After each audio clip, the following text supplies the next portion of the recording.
दोस्तों को नमस्कार। मेरा नाम डॉक्टर आईडी सिंह है। आपने पहले सेगमेंट को देखा हमारी कि जो मैंने पहला सेगमेंट आपको बताया था कि 1857 के रिवोल्ट के जो महत्वपूर्ण सेगमेंट थे उसमें सैलिएंट फीचर्स उसमें क्या थे मैंने आपको बताया था। अब इसके दूसरे सेगमेंट की तरफ हम लोग आगे बढ़ते हैं कि 1857 का जो रिवोल्ट था, इस रिवोल्ट का रिजल्ट क्या आया, इसका परिणाम क्या मिला। तो अगर परिणामों की जो चर्चा करती है, जो हिस्ट्री में पढ़ने को मिलता है, वह एक पॉइंट को पढ़ने को मिलता है, that is the government of India act 1858। लेकिन जो दूसरा जो महत्वपूर्ण जो सेगमेंट है, जो दूसरा जो तथ्य है, वो है जिसके के बारे में चर्चा नहीं की जाती है। अगर परिणामों को देखें तो दो पार्ट में हम इसको क्लासिफाई कर सकते हैं।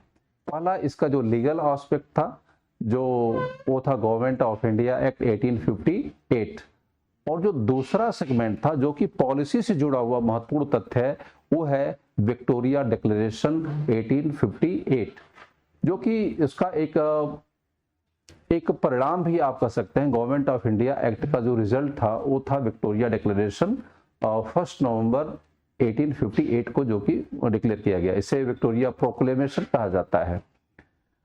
तो अगर लीगल इसका परिणाम हमको जानना है तो that is the government of India act 1858। अगर इसके पॉलिसी का जो चेंज सबसे इंपॉर्टेंट है वो है आपका विक्टोरिया डिक्लेरेशन 1 नवंबर 1858। दोनों सेगमेंट की चर्चा करेंगे, लेकिन जो हमारा मुख्य बिंदु है, जो जिस पर हम चर्चा करने जा रहे हैं, वह ब्रिटेन की सरकार में जो पॉलिसी का जो सबसे बड़ा चेंज आया, जो इसकी नीतियों का जो सबसे बड़ा बदलाव आया, वो आया विक्टोरिया डिक्लेरेशन को लेकर के। आप जान करके बहुत आश्चर्य में पड़ जाएंगे कि 1858 से लेकर के 1917 तक जो ब्रिटिश सरकार की जो महत्वपूर्ण नीतियां थी, उन नीतियों का अगर प्रभाव आपको देखना है, इम्पैक्ट देखना है कि इन नीतियों को कैसे ब्रिटेन की सरकार ने लागू किया, तो आपको विक्टोरिया डिक्लेरेशन को बहुत ध्यान से पढ़ना पड़ेगा। जैसे विक्टोरिया डिक्लेरेशन में जो बहुत चौंकाने वाली बात बताऊं मैं आपको, वह यह है कि भारत में जो जातिवाद है, जो कास्टिज्म है, वह आपको जैसे बताया जाता है इतिहास की किताबों में बहुत ही प्राचीन काल से चला आ रहा था। लेकिन कास्टिज्म के बारे में जो विशेषज्ञ हैं वो जानते हैं कि कास्ट जो थी एक प्रोफेशनल क्लास के रूप में थी, एक व्यावसायिक वर्ग के रूप में जानी जाती थी। लेकिन दूसरी महत्वपूर्ण तथ्य है कि जो जातियां थी भारत की, जो प्रोफेशनल क्लास हुआ करती थी, उसमें कोई ऊंच नीच की संभावना बहुत ही कम बनती थी। यानी फलाने जाति बहुत ऊंची है, फलाने जात बहुत नीची है, ऐसा भारतीय इतिहास में बहुत ही कम देखने को मिलता है। उसका रीजन ये है क्योंकि जो जातियों की संरचना अगर उसको बहुत ध्यान से पढ़ेंगे तो एक जाति का व्यक्ति दूसरी जाति में आराम से शिफ्ट हो जाता था। जैसे एक सोने का काम करने वाला अगर व्यक्ति है, सुनार है, तो दूसरे प्रोफेशन में यानी लोहार में अगर उसको शिफ्ट करना है तो वह कर सकता है। इसको जो shifting of cost from the one class to other class, if you want to check the credibility, that is the very important book that is called the Sumit सरकार, जो कि बहुत ही प्रो लेफ्ट के बड़े राइटर माने जाते हैं। उन्होंने अपनी किताब में लिखा है, सुमित सरकार की किताब में, कि 1857 यानी अंग्रेजों के आने के पहले तक जो भारत की जातियां थी बहुत ही फ्लेक्सिबल कास्ट हुआ करती थी।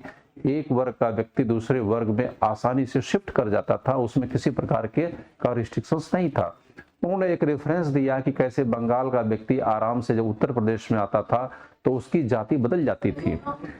जो मैं आपको हिंट ये करना चाहता हूं कि 1857 के विद्रोह में, अभी मैंने प्रीवियस लेक्चर में आपको बताया कि जिन जातियों ने विद्रोह किया था, जिन्होंने रिवोल्ट किया था, उनको पनिश करने के लिए ब्रिटेन की सरकार ने उनको ब्लैकलिस्ट में, यानी उन्हें क्रिमिनल कास्ट उन्हें घोषित कर दिया। नाम भी बताया था मैंने, जैसे पासी है, अहीर है, गुर्जर है, कोली है, ये तमाम जातियों को उन्होंने क्रिमिनल कास्ट घोषित कर दिया।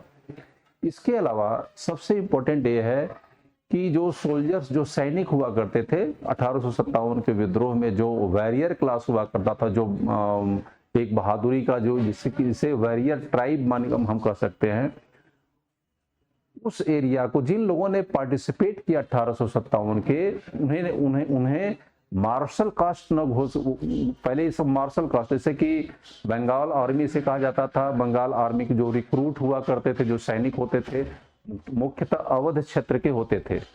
तो अवध क्षेत्र में जो प्राचीन परंपरा रही है लड़ने की, भिड़ने की, तलवारबाजी की, मतलब हथियार चलाने का जो कौशल हुआ करता था वो लाजवाब हुआ करता था। लेकिन चूंकि इसी ने 1857 के विद्रोह में भाग लिया था, इसीलिए ये पूरे के पूरे इस एरिया को, from the Patna to Lucknow के बीच में जितनी एरिया थी, इस एरिया को उन्होंने नॉन मार्शियल एरिया घोषित कर दिया। यानी यहाँ से सैनिक की भर्ती न करके लेबर और मजदूर की भर्ती करने का उन्होंने अपना ये डिसीजन लिया।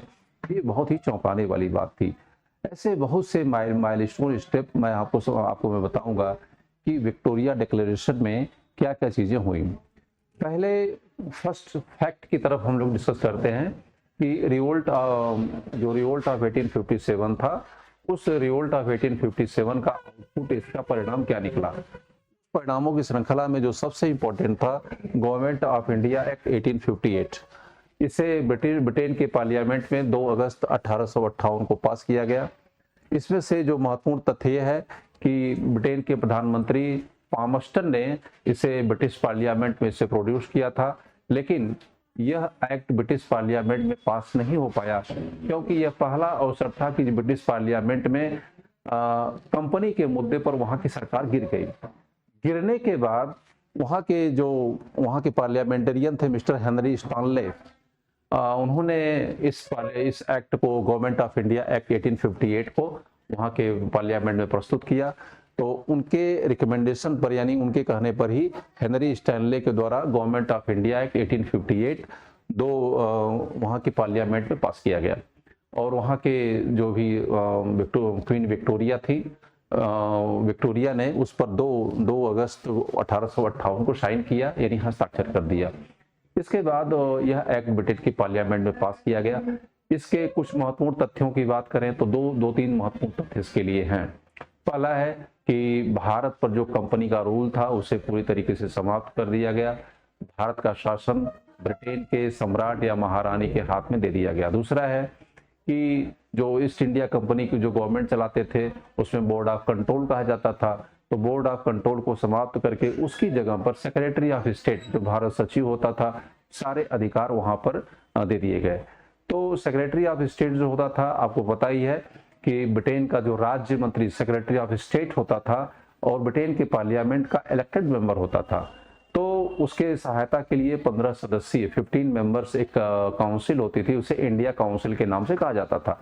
इस प्रकार से पूरी की पूरी संरचना थी। भारत का जो चूंकि यहाँ की सत्ता चली गई ब्रिटेन के सम्राट के पास में चली गई, तो पहले कंपनी का जो शासन, जो सब सर्वोच्च प्रतिनिधि होता था भारत में, उसे गवर्नर जनरल कहा जाता था। तो गवर्नर जनरल की जगह पर वायसराय की अपॉइंट किया गया। वायसराय का मतलब होता है, वायस का मतलब होता है इन प्लेस ऑफ, राय का मतलब, राय शब्द राय से निकला हुआ है, राय का मतलब होता है किंग, यानी जो किंग की जगह पर काम करे उसे वायसराय कहा जाता था। तो Lord Canning was the first viceroy of India and second one is who was the first secretary of state. So Henry Stanley was the first secretary of state who introduced the government of India act in British parliament. That is the important. इसके बाद हम आते हैं Victoria declaration को लेकर के, जो हमारी चर्चा का विषय है, जो कि बहुत महत्वपूर्ण तथ्य है। विक्टोरिया डिक्लेरेशन जो है 1 नवंबर 1858 को इलाहाबाद में इसे उस समय के वायसराय थे लॉर्ड कैनिंग ने उसे पढ़ करके सुनाया। जब पढ़ के सुनाया तो उस समय भारत के जो प्रिंसेस थे, राजकुमार थे, जो यहाँ के नागरिक थे और जो भी सर्वोच्च प्रतिनिधि थे, उनको सामने विक्टोरिया का प्रोक्लेमेशन पढ़ करके दिखाया, सुनाया कि इसमें अभी जो प्रोक्लेमेशन है, विक्टोरिया प्रोक्लेमेशन, बहुत ही इंपॉर्टेंट आदमी पॉलिसी से लेकर के जुड़ा हुआ विषय है। 1858 से लेकर के 1917 के बीच में ब्रिटेन की सरकार ने जो भी नीतियां बनाई, जो भी पॉलिसी बनाए, वह विक्टोरिया